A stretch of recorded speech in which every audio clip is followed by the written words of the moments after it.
Salutations to those who are young and young at heart. Oremi, Madamfo, Enyi, Salam alaikum, Hola, buena gente, Bonjour, legend, Linja, Dumelang, Murigaboto, Muliwanji, Murigaboto, Makadini, Karibu, Mwakaitawani, Munotambere. Welcome to Blackview SDA online platform. This is a place where your soul will find rest. Did you know every Wednesday and Friday at 6:15 p.m. we have consistent midweek prayers? Not only that, during the day from Monday to Friday, if you need a soulful song, please tune into our platform and indeed you'll find rest for your soul. On Sabbath, which is Saturday, we have services from 8:30 right up to 6 p.m. What do you expect to find? We have got the church at study, Sabbath school, music. It's story time. Even our little ones, the children, will find solace on Blackview online worship platforms. Yes, not only are they going to receive a powerful sermon for them, but including the songs, and they'll sing the songs of Zion in the comfort of your home. Yes, you are waiting for the power hour as we receive the beautiful words, the wonderful words that come from the Word of God. In the afternoon, we have got powerful discussions, not only for the young, but even for the old, as we prepare this journey on this planet Earth before the sundown. Yes, there is a sermon that will usher you into the new week as you listen to God speak to you. What are you waiting for? Tell your friends about it. Don't forget to join us on YouTube and Facebook. Like our page and subscribe to our YouTube channel. God bless you as we meet on Blackview online worship platform. Nobody can stop me. Nobody. Don't you wanna go? I'm going there. Nobody can stop me. I'm going.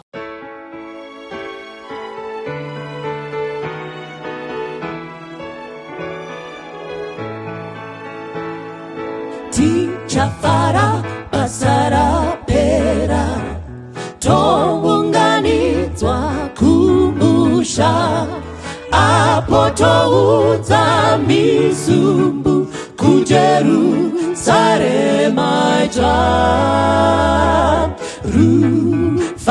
rufaro idi rufaro rusingaperi rufaro runouyamsi toungana kumusha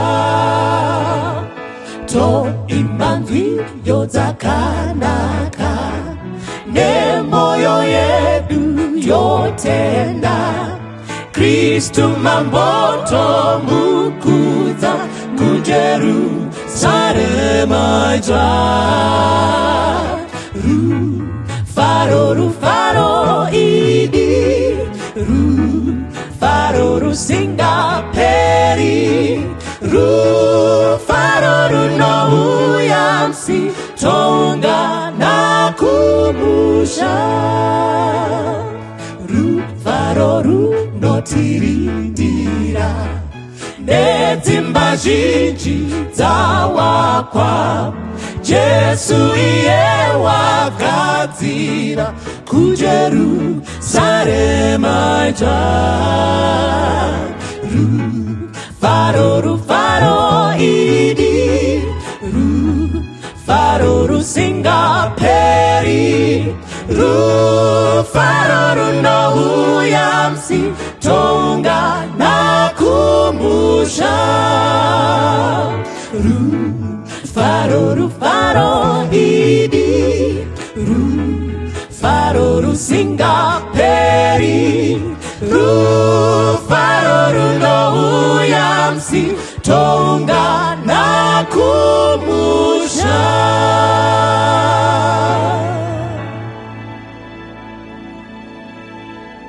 Toda kumukwazisai mose pachirongwa Family Matters mukati mezuva ranhasi. Toda kutenda zvakanyanyisa nefeedback yatinowana kubva kuvateereri nevatariri. Munoziva feedback iya zvimwe munotinyorera pamaWhatsApp, zvimwe munotinyorera maemails.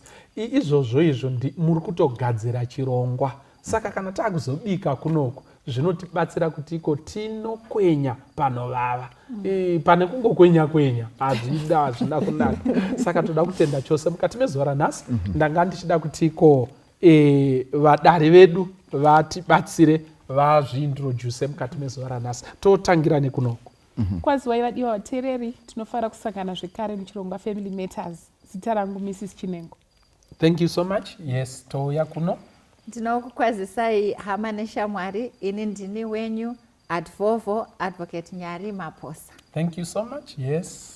Makadi hama neshamwari, ini ndini wenyu Maijaricha. Tinotenda chose, tinoda kuuya parutivi rwangu apa. Kwaziso kwamuri hama nehanzvadzi, ndinonzi Watson Mbiriri, ini ndiri mufundisi bhururu wasinyoro nevadare vese vamunoona pana. Toda kutenda chose nguva yatave nayo nevadare vari pamberi penyu apa. Inguva yakanaka. Ndinoona kuti iko gono tikashaya vadare ava zvinhu zvedu hazvifambe zvakanaka. Ende nyaya yatiinayo nhasi chitsiga chiri kupfungaira.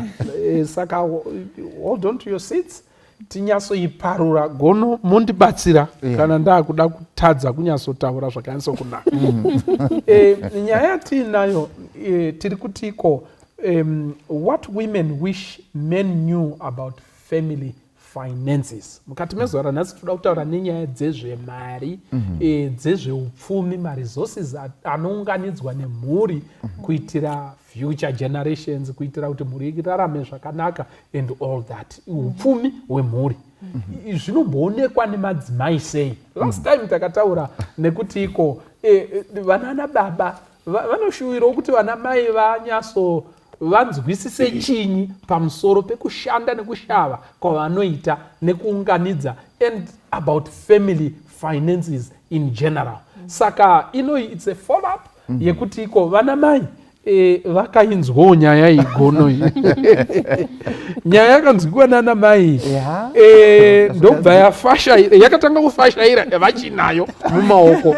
Saka nhasi taunza vana mai sekera tingori vashoma isusu tee tichingokachidza injini chete tokwira makomo handizvere. Saka Mwari danga atikomborera atiitira zvakanaka. Maybe kutanga ndakanchida kuti munzwisise kuti nyaya yezveufumi mumhuri kana kuti chinonzi kubudirira mukati memhuri patsvakurudzo dzinongoitwa nevanhu zvazvinoreva kumunhukadzi nezvazvinoreva kumunhurume zvakatosiyana. Saka last time takanzwa divi revanhurume, but toda kuti tinzwisise nhasi kunana mai kuti kunyaya dzemari mumba, kushandwa kwayo, kuungana kwayo nekushandiswa kwayo, vision yemhuri kuenderera mberi kushanda kunoita baba imi muchibetsera zvinomborevei kumunhukadzi. Ndo zvatinoda kuti titaure nezvazvo mukati mezuva ranhasi. Now patinoda kuti titangire napo tibatsirei titumbure nyaya yedu igono kuti iko how important is the subject of money and family finances to a woman. Kumunhukadzi zvinorevei. Toda kuti vanhu vanzwisise. Tiritezere? Toda kuti vanhu vanzwisise. Saka totangana negono. Tinga kubatsirei ipapo. All right. Okay. Gono tauda kutobatsirwa. All right. Maijaricha. Ndichashandisa muenzaniso nekuti ndinonzwisisa kuti tiri kutaura nana baba.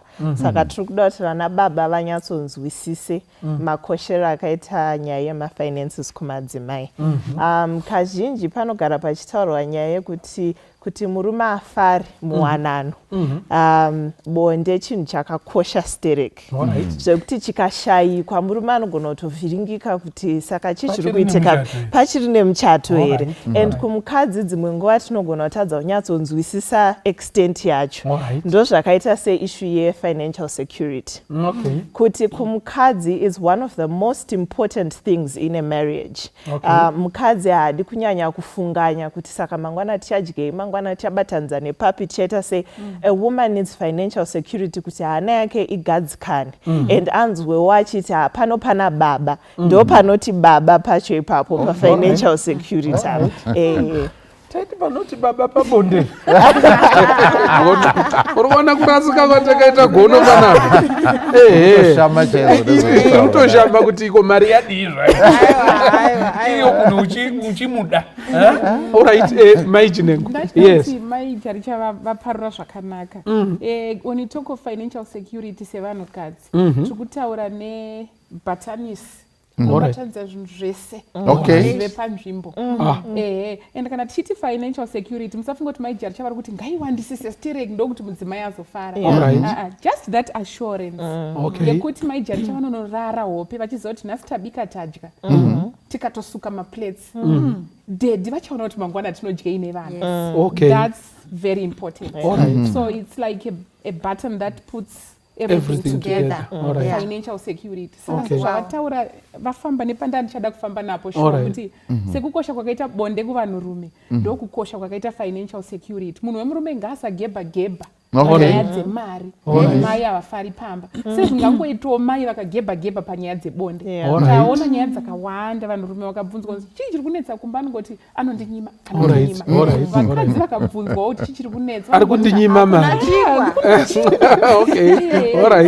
It's very important. Very important. So ndapata point imwe yamaona gono panapa yamuri kutaura. I think dzatsinana panapa.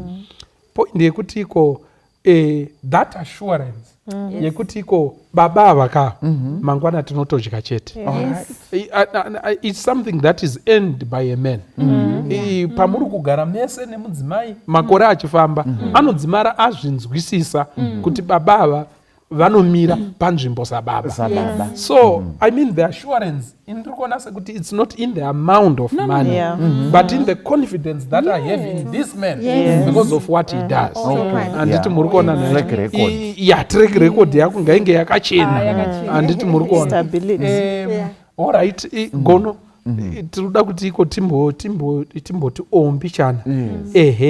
Timbotarisa zvakakosha sei kumunhukadzi nyaya dzekuti iko mari dziri kushandirwa dziri kufamba zvakanaka and there's security yaari kuona kuti iri kumberi sekuona kwenyu gono. Gono munowanzotaura nezvemaresearch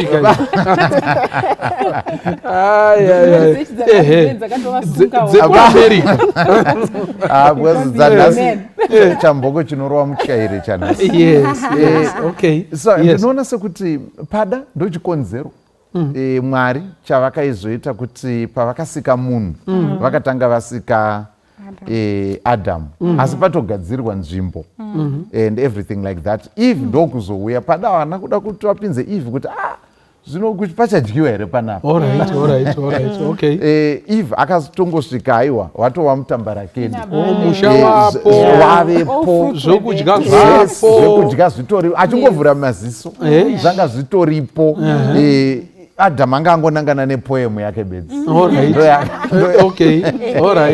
Anga angonangana uyu Eve ari kuswinga achiuyawo achibva nekoko and so on. Saka chandikunzwa namai vachitaura ndezvekuti pamusoro pekuva tingati kana foundation US inongodiwawo ave nekaglow kaya US yakangokosha ndozvenenge ndiri kunzwa panapa.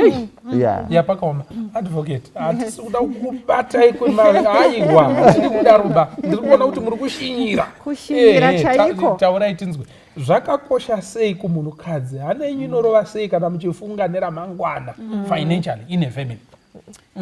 Regai nditange from the beginning.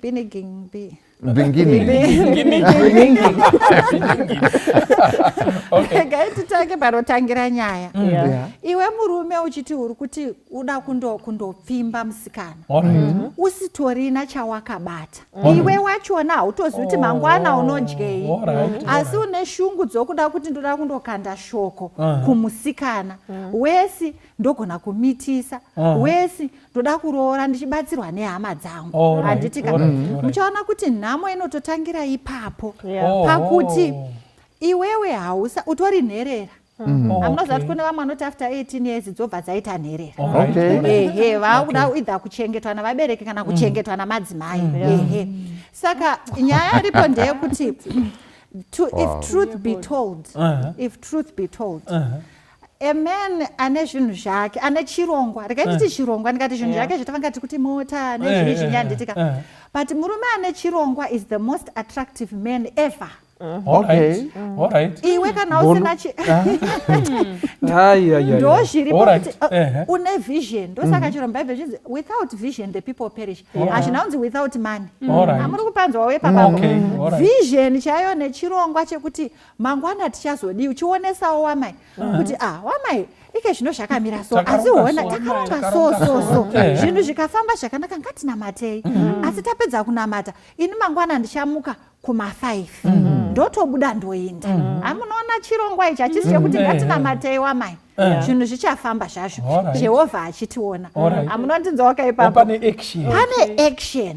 Saka mukadzi akaona action nekushinaira kunoita baba munoona nyaya yachona ndokutoona chirongwa kuna baba ndozvinopa assurance yekuti surely zvinhu zvedu zvichafamba ende kana chero zvikasafamba dzimwe nguva zvinogona kusafamba nenguva inokurumidza.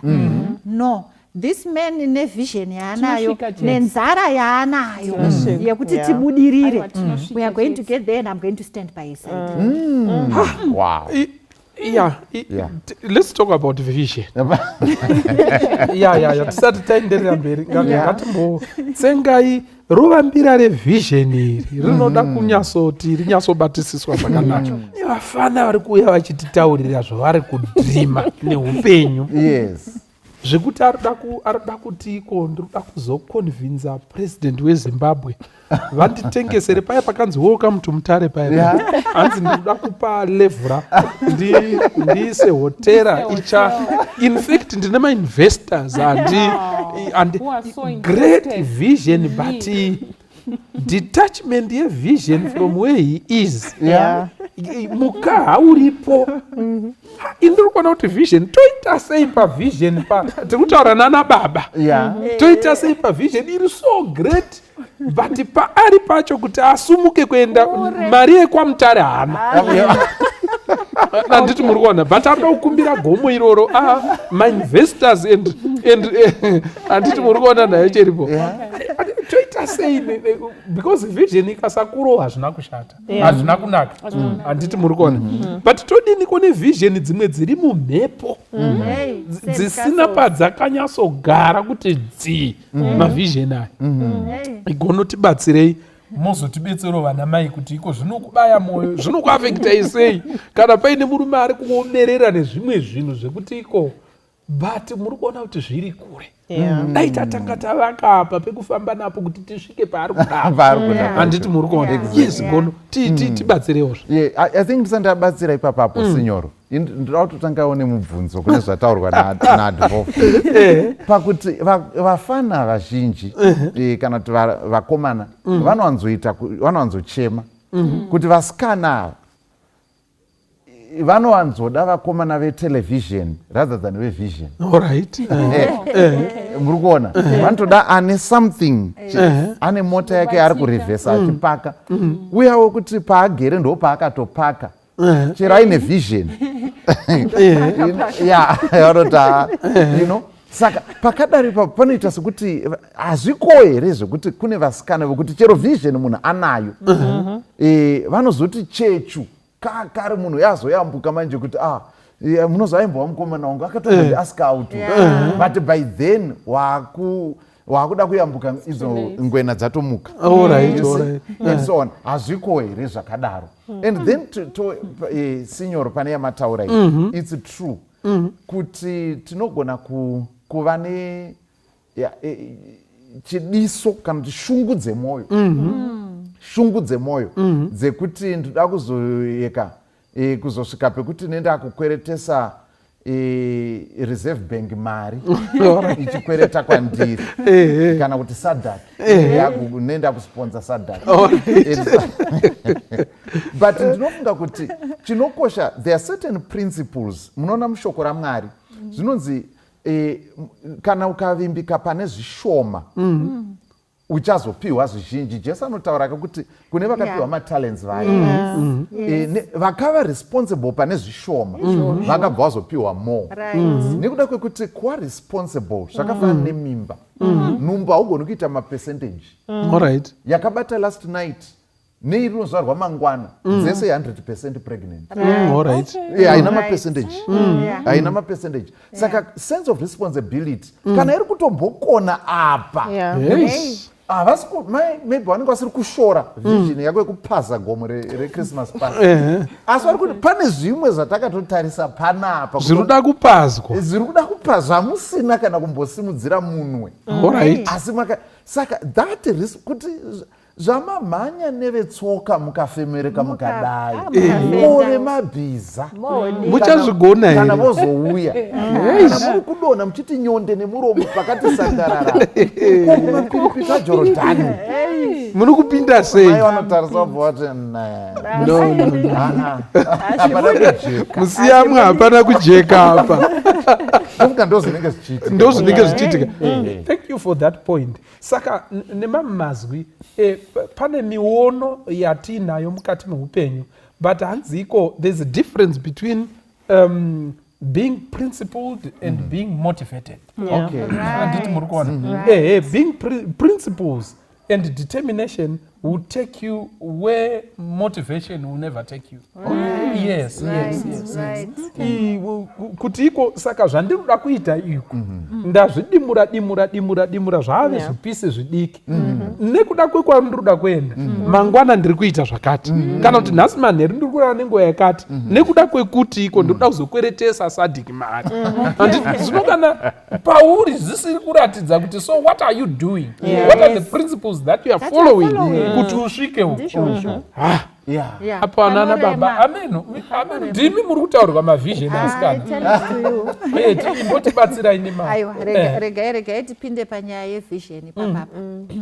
Ndafarira point yataurwa na doctor kubva kuna Luka chapter 16 ndishoka kunzi he who is faithful in little is faithful in much. Munoziva pandaimbodzidzisa vana kudhiraivha mota ndaiti chimbodhiraivha kusvika kugedhi ndikaona uchita sei oda kundocheyama uchida kundorova muti ndoti rega timbogara pasi timboudzana futi handiti handina kungoti tanga washudha umbondopinda kutauni ndingoona kuti toungana muhighway maiona nyaya yacho. Ngatisakanganwa kuti pamararamiro edu we are dealing with an intelligent God. Hatisi kutaura naMwari webeferere wekuti tinongofungidzira tongotaura tichibhilivhisana. God is the one who said nozve he who is faithful in little. Ukanzichaira mumba ukachaira mumba as if your life depends on it. Handiti kana then I know ndogona kusira kitchen munondinzwawo ipapo. It's the same thing that God does zvatinongoita nevana vedu. Saka iwe unoona sei zvichida kusiyana newewewe kutoda kutanga wakwira makata handiti asi uchigumburwa nedombo rimberi kwako pari flat asi uda kukwira Mount Kilimanjaro. Saka kuvarume shoko ratingataura nderekuti iwe zvawinazvo izvozvo tanga nazvo musoro pangu. Iwe yamanyazoti kuvarume pamataona kutoti murida kuti henyu musoro hamusadaro gono tinotadza kugamuchirwa kumatare ana baba. Ini ndinofarira ndinonzwa manyukunyuku nekwatinomboenda tindodzidzisa kumakereke uko. Unoona munhu achikudza kuti iwa inini ndofunga ndakamboitaura pano vamwe elder vakandifadza chose suited up, he was the head elder. Tiri kutaura nyaya yemafinances muchechi hashuwa zvichidai ini ndavaona vachisimuka with all authority vachiudza mamembers avo kuti tichaita so tosangana mangwana amo todai ndikati what a man. I wonder kuti ndimanager kupi ndokuzoshamisa kuti iwa vanotengesa zvavo mabhanana nemaapple namaplums mungoro yavo from Monday through to Friday. Anditika ndo zvavanomuka vachiita. Tikatozoti imi munashuwa kuti ndo zvavamoita imi nesuti yamakapfeka iyi neauthority that you command, of which authority was respected and honored not only by church members but by the Holy Spirit in making him a head elder. Wakaona kuti pakutengesa kwake mabhanana murume uyu anozviita nemwoyo wese. Imi anoita zvinoshamisa. Anofamba mutaundi yoti vanhu atona makastoma anoti sorry hatitengi mabhanana kwamuri takabirira mabaningi. Handiti to the point yotakataura kuti ndatomisa imba titotane stand yatakavakisa 3 rooms takutoextenda kundoita 4 rooms munondinzwawo saka ngatisafungidzira tichizvinyepera mumisoro yedu muhope dzedu tichibuild anonzi chinyi mapie in the sky macastles in the air nyaya iripo ndeyekuti munhu anokupa simba rekuita ufumi ndimwari ende mwari wacho anokupa simba rekuita ufumi Deuteronomy 8:18 ndiye anoti pazvidiki zvandakupa I am observing that I bless you from the little handiti tozonoti tozvikudza sei depending on what profit you have built from that little. Muchida kudzoka panyaya yevision. Vision dziri kunetsa mazuva ano ndedzekuti inenge iri vision inongori mumusoro. But it's not a practical aina maplan. Munhu mukagara naye pasi so anokuudza zvinhu zvokuti munoti what a rich mind. But muzoenda kwaanogara munoona anovata pasi wemavegetables pasi ane vision yekuzosuplya bone marché anditi with whatever and whatever but hapana kana kakupractice kekuti ane mubhedha chaiwo spinach hapana pamba hapatorina ende mari yekutenga spinach haana futi ati vision anayo tine vanhu vapedza years and years vaine mavision mumakombiyuta nemadreams avo nechi but kwaisa pakupractical ndo pari kushota especially in our young men zviri kunetsa kuti maoko ngaangosvibe havadi kusvibisa maoko I don't know but anenge aine muono wakanaka kuti akauya akapresenta so munoti hey this is powerful zviri pazvakaprojectwa kudai yes but hazvizoburuke manje papowerpoint presentation nganavhara kompyuta zvavhara saka vision yakadaro haina kwaine saka nemamazi muri kuti here sana mai vision dziri so exciting but dzisiri kupracticwa pazvinhu zvidiki zviri pedyo they actually offend you. Alright. Munhu ainenge ari nepowerpoint but asina point ine power. Yes, Major Richard, you want to say something? We want to move also. Yes. Pane nyaya ambobvunzwa naGono kuti kune here vasikana vekuti vanogona kutoramba munhu and vakomana vazhinji vari kucomplaina kuti vasikana vacho havachadi vanhu vane mavision vakuda munhu ane zvinhu zvake ipapo ane television handidi kunyeba variko vasikana vari short sighted asi chokwadi chaicho ndechekuti any level headed woman can see kuti this person ane direction yaari kuenda nayo vazhinji vacho mukatarisa masituations iwayo kuti munhu anozoti uyu akatombondinyenga kudi kazhinji kacho it's not because haana kuona vision asi yanga istoripo munhu uyu akatozotanga kuchangamuka nekuti papaita jump start yekumborambwa ndo yakatozomuitisa kachuru start akati manje ndoda chomuratidza kuti ndo pakatotangira vision yacho saka vamwe vanotoda unotenda kwavakabva kuti vedu makaita basa nekuti kakurwadziswa kakandingwadza so it's very important I believe kuti any level headed woman can see kuti uyu munhu yane direction nekuti unotoona nemabatiro ari kuita zvinhu zvaainazvo sezvazvichimbotaura unotoona kuti apa pane chero achitaura vision yacho haingonzi mangwana ndiri kuda kumuka ndakutokweretesa sadhaki yese inenge ine plan kuti izvezvi ndiri kudai also and I believe kuti by next month ndendasvika palevel e and then this stage ndendasvika palevel e zvekuti patinozosvika pa5 years from now 10 years from now takukweretesa sadhaki chero neni wacho ndenditoona kuti sadhaki tinogona kukweretesa zveshuwa aiwa program ndiyenyu ndakubatsira vana vasikana vanogona kuona chirongwa chinochi 2008 I was in college with my then boyfriend who is now my husband things were very tough 2008 munhu wesanozviziva you know what my then boyfriend did at one point I had no boots dzekunyatsoendesawo kulecture dzakanaka and unoziva zvinongonyadzisa munhu wemukomana kuti musikana wake ari kuenda neshangu yakango kana ari mukomana akanyatsoita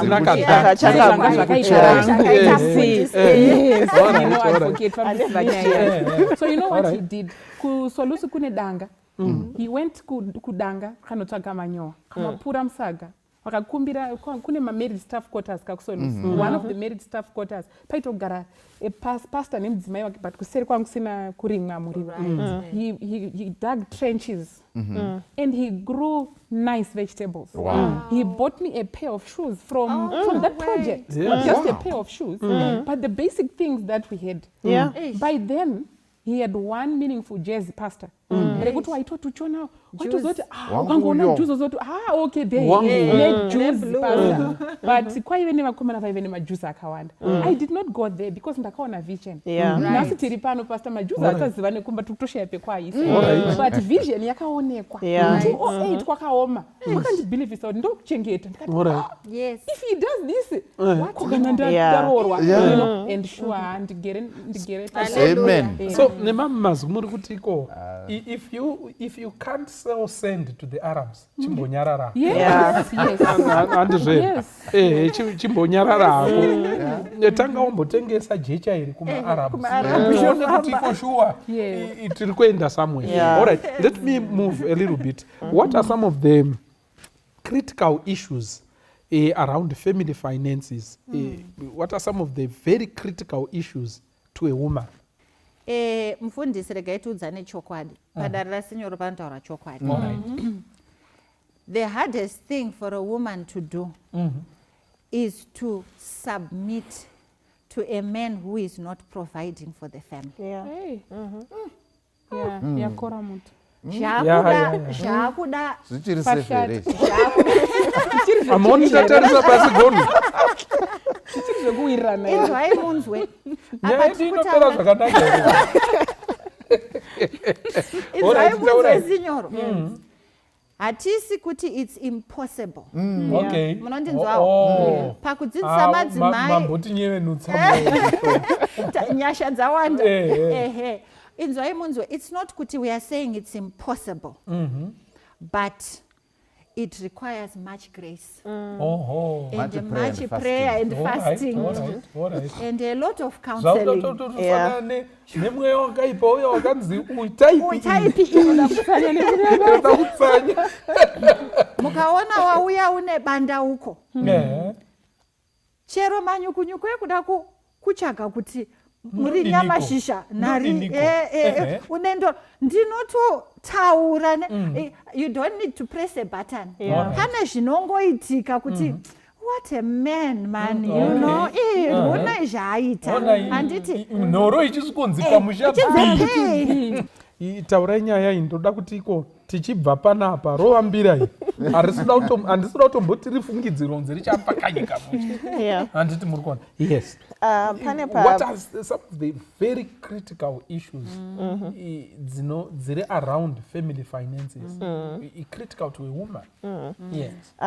Zvavichitaura nevakoma vangu ndangofunga vachitaura kuti effort yese yavari kutaura ika kuti mukadzi akwanise kusubmita kumurume asiri kuprovide kamutsanyiro kacho katsanangurwa kanenge kanoda simba rakati one day and simba iroro rikadivhetwa mukushanda I think zvinogona kusazoita necessary kusvika pamalevels iwayo. Baba vakangoshanda havo voregedza kubva wanyanyozviuraya nekutsanya stereki mhuri yoita sei vachitsvaga nyasha. But nyaya ndanchida kubata ndeyekuti madzimai mazhinji vari kuchema nenyaya yevarume vasiri kuda kuexperimenta o vasiri kuda kutrya kuita multiple streams of income. Varume vazhinji pachirongwa chakadarika pane chichemo chaitaurwa chekuti no ikonomi yakaoma yakaita sei yakaoma kudaro it's important kuti munhu atryewo kuita tuma projects twakati one day chero vision. Ini ndiri engineer muri engineers aiwa ndonekwa ndotengesa ningi zvinoda netso here pamazhanji chinonetsa majeka taura zvakanso kunaka kuti ndiye ndine basa rangu mwinaro basa iroro ndakamirira ndichoda kuona kuti zvinhu ndichazoendesa kupi. should I ndomboisa energy mune zvimwe zvinhu futi because muinaro basa iroroka pamwe kuri kuuya kana 1000 bond pasalary 1000 bond kana kuti kwouya covid monzi chimbogarai kumba saka kungokupaiwo kahardship allowance and hardship allowance it's for hardship chaiyo zvine zviri hard motogara kumba moti saka ndakamirira kuti hanzi ndiri injiniya kana kuti ndiri chii kwandinoshanda Iowa tsvagaiwo tumwe tunhu twekuita vanana baba nyaya iyi iri kutaurwa mai vekwenyu ndo vanga vachinyanyotsimbidza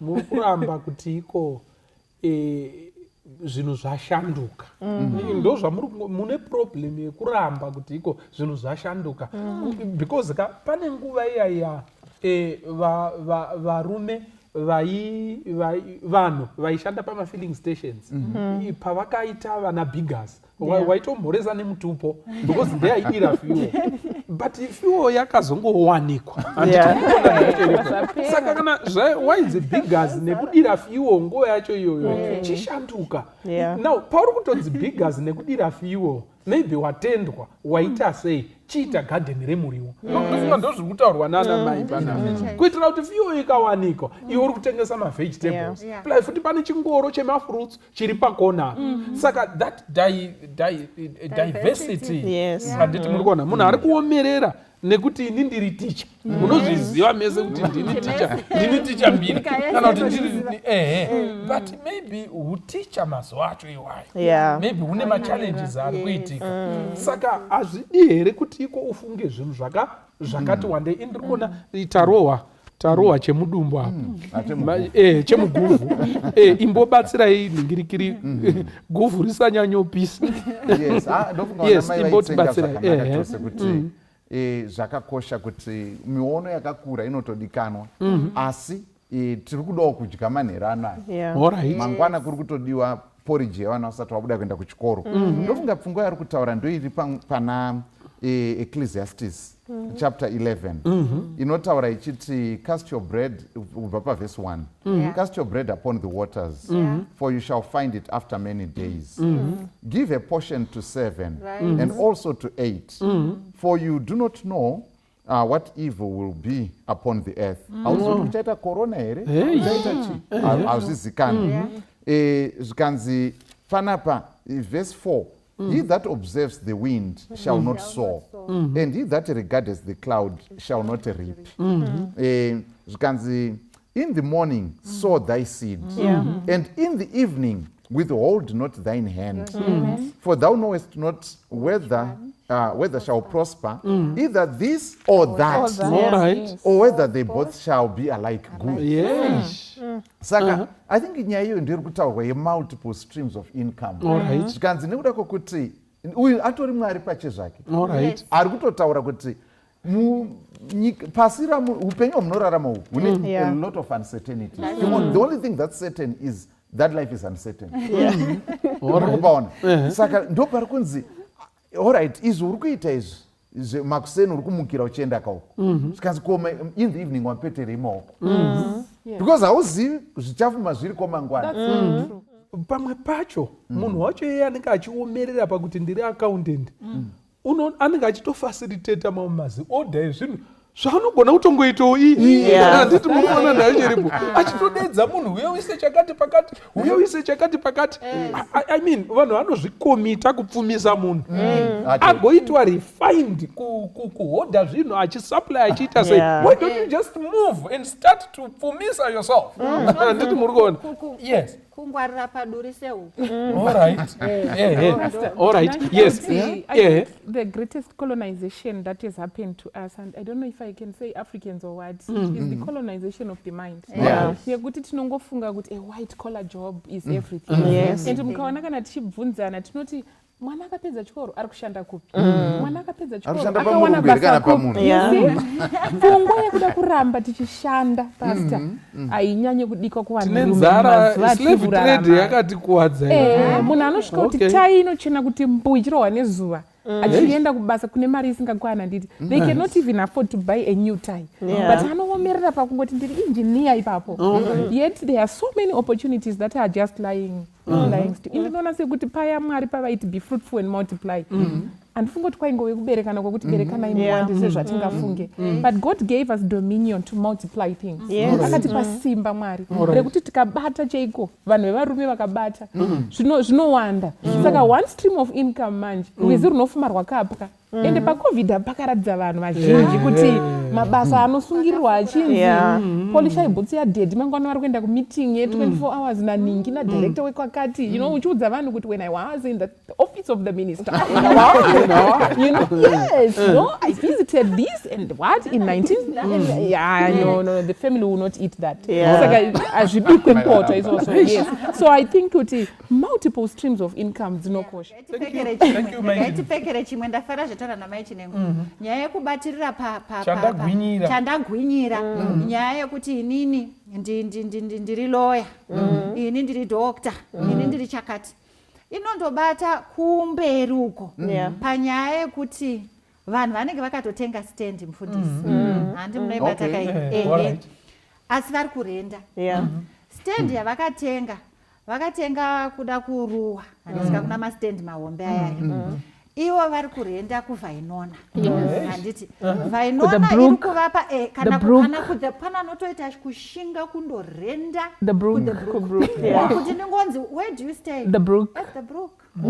handitika saka iko kastatement kakuki kuti at the brook kauraya mhuri dzakawanda the society of people at whose level you are not because as long as you are renting you must be paying the least rent you can saka kana mune kastand kenyu takaona vakachenjera vachindovaka kacabin you know I respect that person I respect a person who is riding a bicycle he owns than who is driving a car that is borrowed. Increase the volume. Muchaona kuti mari iri kushanda ikoko kurent uko ndo iri kutomisa basa rufana kudevelopa kuchini kustand and usually zvinonzi inonzi chinyi desperate diseases require desperate remedies dzimwe nguva vamwe vanhu vanofana kutoenda kundogara kuchicabin chine 2 rooms ichocho kuti avhurike pfungwa kuti what am I doing here. Munhu anenge achiti handingagari kuWarren Park handingagari kubudiriro ende ichokwadi ukaramba uchiyamwiwa nerendi unodzimara wamurombo zvakadaro zvekuti kuWarren Park kwacho uchazosvika pastage yekuti hauchatokukwanisa handiti muri kuona nayo chiripo saka vanana baba ngatipabate tiri kutaura zvinhu zvakakoshera vana mai kuti iko mudzimai ari kuti iko vision yekuti tinogara pasitendi yedu iya kugoromonzi tisingarende mari inana respect munhu anorespekta principle yekuti mari inofanirwa kuuya pauri mari haifanirwa kungobva ichingobva pauri aiwa unless watoituma kuti imi endai munotora vamwe venyu inoda kutotumwa 1000 ndikuda kuti mufambe mumaraini 2500 kwete zvamuri kuita panapa kwete kuenda ichingoenda mari imwe enda kurendi unozoti pana vamwe vanhu vekuti ko upenyu hwavo kungobhadhara chete kungobhadhara handiti muri kuona kungobhadhara hapana paanombobhadharwa kubhadhara chete kustoro kune zvekudya zvekupfeka anenge achingokwidzirwa kuti kudhara takatokwidza zvakunetsa kuhodha achingochema hapana chekukwidza asarwa nebhurugwa chete ndore kuita sei ndoro anokwidza chete saka itoyewo zvinhuaiwa zvinondigumburei itayewo zvinhu vanana baba wanawo chekukwidza kunze kwetrauzi wana chekukwidza unotaura kuti iko nonono huku dzangu aiwa kana musingadi henyu ndakadzifuriza dziri mufriji hapana zvadziri kudya kune vamwe vachauya kuzotsvaga chekukwidza 2-3 sababa ndo nyaya yatiri I was talking to someone alright maijari chavari kutwanasi I was talking to someone achiti varume vemazuva ano vakutoti tisitatowo mabreadwinner mwari akanga atiti tiri mahelpers but tatowo mabreadwinner baba vanenge vachitobvunza kuti maapapi mai vari kikiritsana nemabhegi pabhodhi dzakavata zvadzo dzichitoti wapapidzakaramba masvika hanzi ungwarire mbavha imagine hanzi mungwarire mbavha wakarara. Imwe issue iri critical iri kuchemwa nemadzimai yekuti tikaijamba iyoyo I think tinenge tisina kuita justice ndeyekuti panyaya yemafinances pari kuitika machallenge ekuti dzimwe nguva vana baba vari kuovercommit to mafinancial obligations anodarika mafinances avari kukwanisa kuunza. Saka you find kuti mudzimai anopedzisira afrustrated, dzimwe nguva otopedzisira kuita semunhu anonyima, asi nekuti baba vanyanya kukomita kuti uko vati ngatiendesei chizukuru kuchikoro timbhadharire fees, ndo vatosarudza nechikoro chacho, pamwe kune vamwewo vasarudza chikoro asi fees iriko haisi kuenderana nemari iri kubva kumba. Vamwe vanobva vatoita zvekupusa chaizvo zvekuti anonotsvaga imwe small house, ari kutadza kuchengetedza mukadzi wainaye pamba pake papo, asi anoda imwe girlfriend inoda futi mari, pamwe unoitisa futi mwana ikoko kunoda maintenance futi ikoko. Vamwe obvoenda kumabhawa onoti shamwari dzake ipapo salari yabva kupinda musi iwoyo, ototi nhasi ndiri kukutengerai doro mese, hapana kana chingwa chatengwa kumba, hakuna hupfu, hakuna chii. Saka challenge round rese nderake. So that's a serious challenge iri kuwanikwa mudzimba yana baba vari kuita overcommit, vari kugadzira maburi anoenda nemari. Yes, asi mari yacho vasiri kuiunza, maburi acho itoenda yakawanda. Saka ipapo pane nyaya, panoda kuti vana baba vari kumba uko gadzirisai ipapo, ngatimbotsvage mari yacho first tisati tatanga kuiparadzira kunzoko. All right, let's move a little bit. What do you wish? Kuri kuti iko manyasonzi imborayira murume uyu. Handiti muri kuona.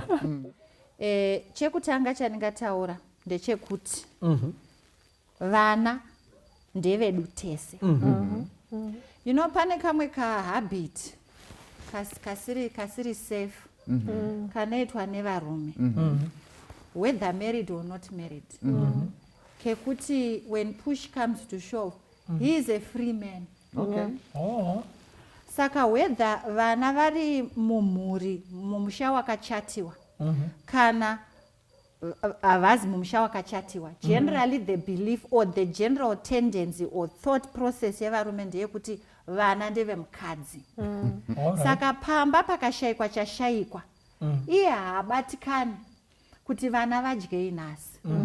Ndosaka muchizoona ana mai ndo vanozoshingaira vachishinaira vachindotsvaga mowa, vachindotsvaga nyevhe, vachindodii, nokuti vana vanenge vakatarisana nani namai. Saka muri kuti here vana nababa musabve pajoko. Yes. Musangonzwe mato opindwa nekakufurwa nemhepo. Ipo paine disaster. All right. Vana ndevedu tese. The responsibility, pane mutemo pasina mutemo. Kuti mutemo takazvitaura kuti there is an equal duty anditika to maintain the children, a mutual duty to maintain vana anditi mai nababa pamwe chete. Ngatibvise mutemo, takambotaura tikati mutemo unopinda kune vana musoro bhangu vasina urongeka. Saka imimi zvizivei kuti even when push comes to shove, muri kufanira kutogara makabata shaya kuti saka padyiwa nei sadza masikati pano. Saka matomatisi masawana here. Men have a way of going into some cave, kutozvirumura munyaya yacho. But mukazoti cave kandora takataura kalasikai. Unoziva takati cave iri ngariregere kuteerwa nemadzimai. Nerinoyera cave ratinombopinda. Nekuti panongopinda munhu mubako iro, munonzwa ari kuvanda mvura ipi isiri kunaya muri. Nekuti mvura inonaya munhu wese. Yoti ndawana bako rangu pano, siyana ineni rinoyera, saka tisitomira panapa tichinowane mvura. Iwo rubako mako imomo, handi munoiona nyaya yacho. Tichidana nezita rako. Tichidana nezita rako, iwo rubako imomo. Hatisi tunobuda rini, hatisi kuti zvi zvauri kuita imomo. And while you are in that cave, iyoyo yako yauri iyoyo. Isusu tiri kudya nhoko dzezvironda nevana. Saka nemamazwi muri kutiko, because gono imbonyatsotibatsirai kutiko iri kunzi bako iri rakapinda papiko chaizvo gono imba yazotibatsirai. Tell us the history yebako in connection with what we are talking about. Anditi muri kuona. It's a basic concept observation inoitwa nevano family therapists kana kuti vanostada mhuri nekustada nekudi vachitarisa differences between men and women kuti usually kana paita challenge women one of the things women do is to talk about it as a way of finding a solution. Saka anoudza friend yake anoudzana kuti ndo situation andinayo and so on. Men usually keep quiet and try to find a solution, then talk when they found the solution.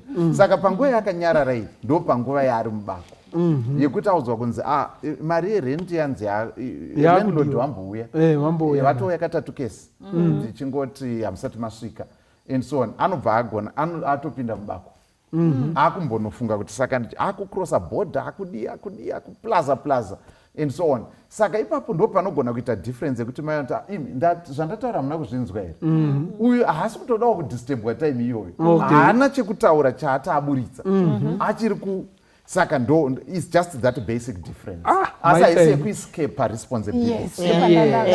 Thank you so much.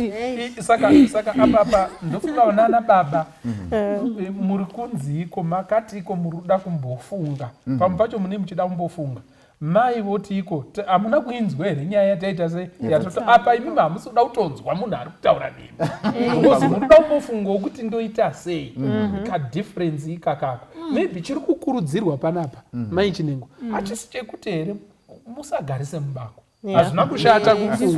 hazvina kushata kufunga kuti iko ndonyatsopaita sei mukati meupenyu but muri kuti here tisagarise mubako handiti because kana kuti buda mubako ine something iro bako racho harinawo here maungira atinonzwa mubako hamuna network manje muonera mubako manje tererai zviri kutaurwa panapa imi muri kuti iko baba kana wapinda mubako one ngawakasikawo kubuda handiti muri kuona. Point number 2 tirikuda kunzwisisa kuti muri mubako muchiri mupenyu here kana kuti solution iri kuuya here handiti muri kuona. Ndiri kufunga kuti hazvigoni here kufambidzana pakuti kana tichiti bako hatisi kureva kuneglecta mhuri kunzvenga maproblems tiri kungoreva kuti iko just a quiet moment of processing kuti uko one solution of which isingadiwe kudistebwa nenegi handiti muri kuona. Saka imimi kuti muone kuti baba wapinda mubako maybe imwe saini yamunokwanisa kuona ndeyekuti iko mavaudza but vongoiti hamena vanovadzima volume situation zvamavataurira zvinongodzikisa volume voti 0 mobva matoziva kuti munhu apinda mubako riya but tiri kukurudzira vanana baba kuti kasikai kubuda budai muine something mubako iroro mai Chinengo hamena kuti pabatika here ipapo. Alright, ndachida kuti nyaya yebako iyi yakanaka past and it should be respected kuti muchato ufambe zvakanaka but ndachida kuti pane tumwe issues tudiki twandinoona sekuti hatunyanyode kuti munhu akasike kungopinda mubako pese like a simple thing like kuti upfu wapera munhu otonzi apinda mubako 2 days achifunga kuti upfu unobva izvozvo ndinoona sekuti kutiza responsibility. Saka murume ane vision manje zvaanoita anogara akateya kuona kuti for this week upfu uchabva kupi so that mai havazoyotaura zveupfu wobva voti chingwa wobva voti muriwo wobva handiti. Saka baba ndiri kuona sekuti baba vakangwara vanenge vachitoziva kuti garden yezvino rakadiridzwa mune muriwo ende upfu hwavo mupantry hurimo mubako manje mochipindurwa kwamaissues makuru sekuti mortgage tichadini kwete kuti netumwe tunhu tudiki twekuti mwana asina mafuta ekuzora chando chino baba otonzi 2 days vari mubako achingoti vaselini ichabva kupi ndikuona kunge zvinhu zvisiri reasonable. Then I come back to point yamamuchitaura yekuti what advice would you give kana wanziraira munhu wamurume. Inini I would read this verse past Proverbs chapter 14 verse 23. It says in all labor there is profit but idle chatter leads only to poverty. Mukatarisa kuti kuna vamwe varume vanongomukira patsoro past anotozikanwa muraini mugeto kuti autambira netsoro nababa amaka azviite baba amaka vanokurova draft kuseri nekuseri but zuva rovira baba amaka vanoenda kumba ende ndo type yekuti inosvika ichitaneta nemuriwo pano tane muriwo everyday mukaka. Yes, saka idol chatai. Saka pano shoko raMwari, I would advise men kuti in all labor there is profit. Saka labor manje kushanda pastor. Mukaenda even kulabor ward munoona kuti kwakasiyana nekumeswa vanhu vari kurwara nemazino kana kuti vachikoka maoko vanenge vakarara pamubhedha riri vakatorerekera ruoko rwanziri musarubatei zvakanaka but kulabor kunoshandwa mukakusvika. Saka kana shoko raMwari richiti in all labor there is profit, zviri kureva kuti panofanira kutoti pashandwe kuti pabude profit. Profit haibude pasina kushandwa sinyora. Ndine musi wandakakona track yakaita kurembera kudai muchiratidza kuti muri kushanda sinyoro. Ndati vanhu vazvizive kuti sinyoro behind the camera vari kumiramira, you know. Saka izvozvo kana shoko raMwari rakatoreva kuti there is profit in all labor, whether uri pachingoro chemabhanana, labor yako iri pakumukirana 3 mbare kunohodha akanaka mabhanana, waisa mungoro so nemaplum zvakarongwa mushe so pane vakomana anomira muna masocha nyangwe wangosina mari yemagrapes unaatenga akarongwa mushe vanoenda kukomba vaine profit. And hakuna mukadzi anotiza murume akadaro. Men are attracted nebeauty, women are attracted nevarume vane vision. Yes, anogona kunge akatoshata kana makamutarisa muchiti murume akadai akanonga kupi mukadzi akadai. Vision. Musati mapfurira. Tisati tapfurira. Yes. Mabvunza mubvunzo wekuti what do women want men to know about my finances. Pane nyaya mbiri dzandatumwa nemadzimai kuti idzi dzingadzirimadzimai class action yemadzimai ndeyadzakamira. Yes, hanzi tipindure zvakataurwa nevarume pachirongwa chakadarika vachitaura what they want women to know. Saka pane nyaya 2 dzavakataura dzinenge dzakatokonya madzimai mbijana. Yekutanga ndeiyoyi yebako yatabva kutaura, ndofunge yataurwa zvakanaka. Asi chakakosha ndechekuti madzimai haasi kuti musapinde mubako, asi ngatisagare mubako every day. Mamwe mapako kwatokusarongeka chaiko. Kuti nyaya yanga ichataurwa iye kunzi nyaya yerent yanga ichataurwa, rent yakazikanwa kuti ichadiwa musi wa30 kubva musi wa1. Tasvika musi wa30 ndomba pamakuda kupinda mubako, maidi kuita tumapako kubva musi wa1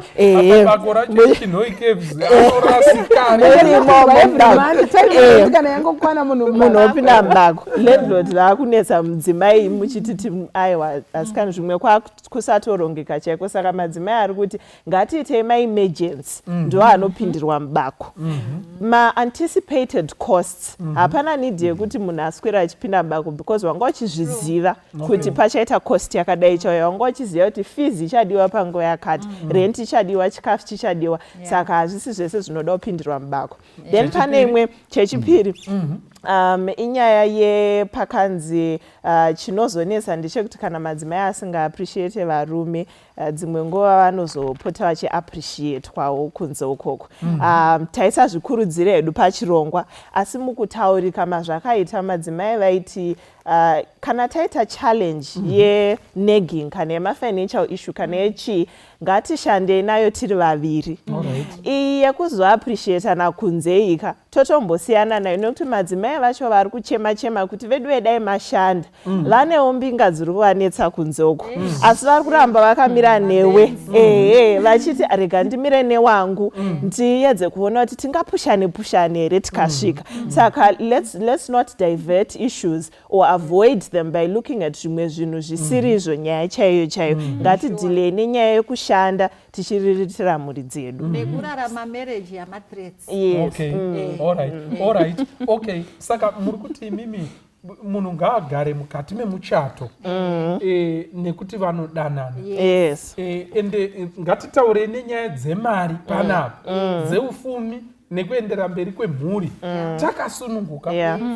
Pasina chandiri kutya, kwete kuti ndotoinyarara nekuti uri kuti iwe ukaramba uchinditambudza pane madzimai anotondifarira anondiyemura chaizvo because mukadzi wacho ufuta ari kutoyemurwa.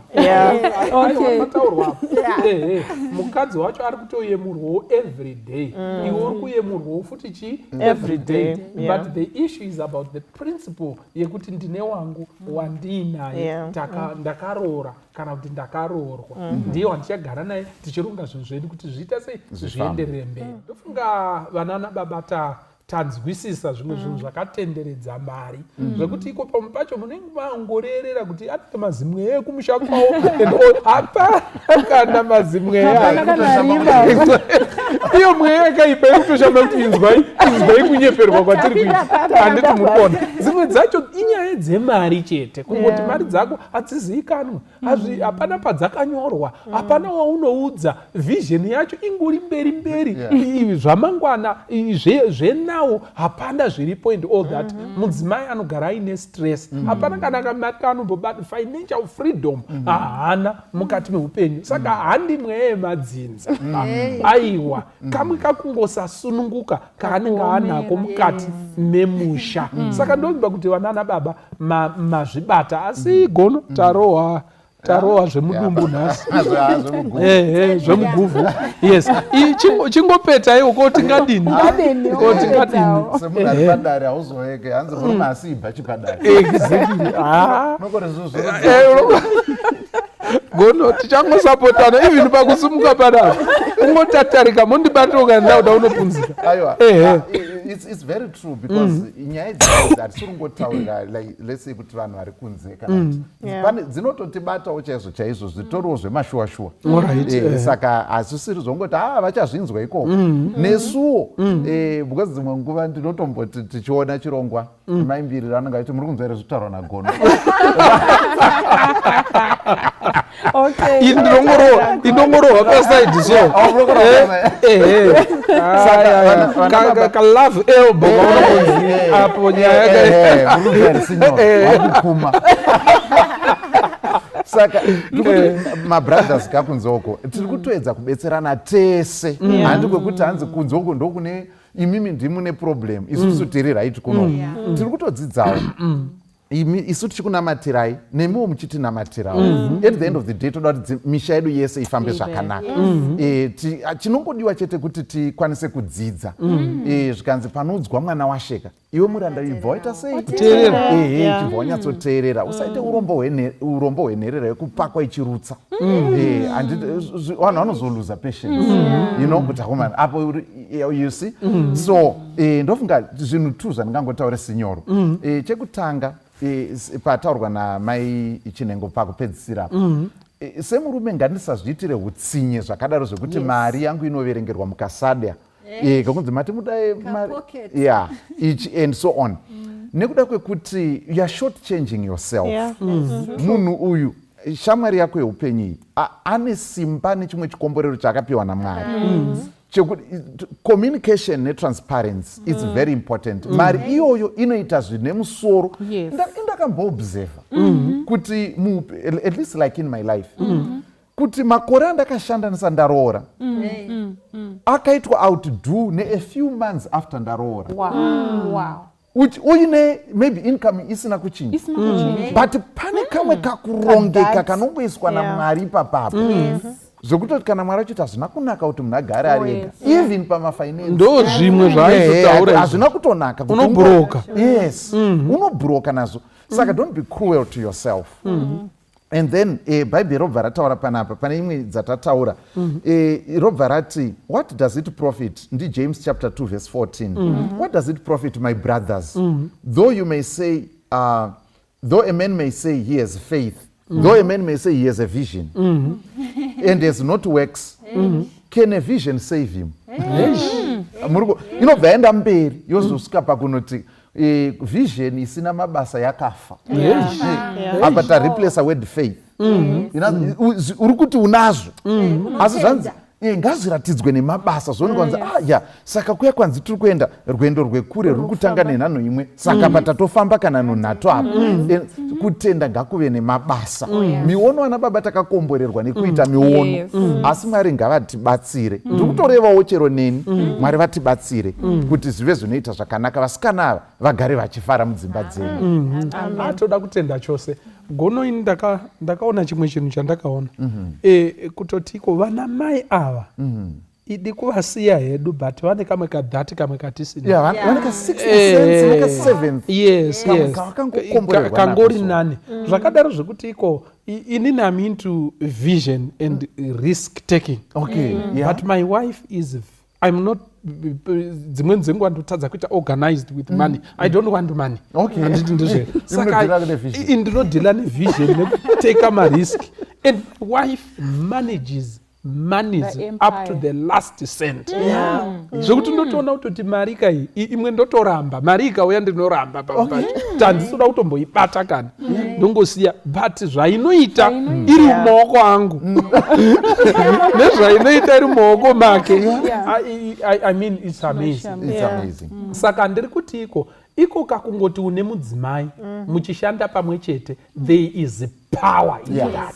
Saka don't avoid them, don't run away from them. Mwari anokuropafadzai muchironga muri pamwe chete. There are those who have divorced each other in terms of finances. Vachiri kugara vese but they long divorced each other. They are single in terms of finances. Musadaro, you are short changing yourselves. Sekutaura kwaitwa nagono. Shandai pamwe chete mumboona the power of a family and a united front in a couple kuti inokusvitsai kupi. Mwari ngakukomborerei akuitirei zvakanaka kunyange tabayiwa zvedu mukati mezuva ranhasi asi pafamily matters we are so happy to discuss these items. Zita rangu ndoitwa Pastor Francis Mbira musokosve pachirongwa family matters. God bless you. God be with you. Amen. Ngandifane na Jesu awe mponesi wangu, jizate nyine ruda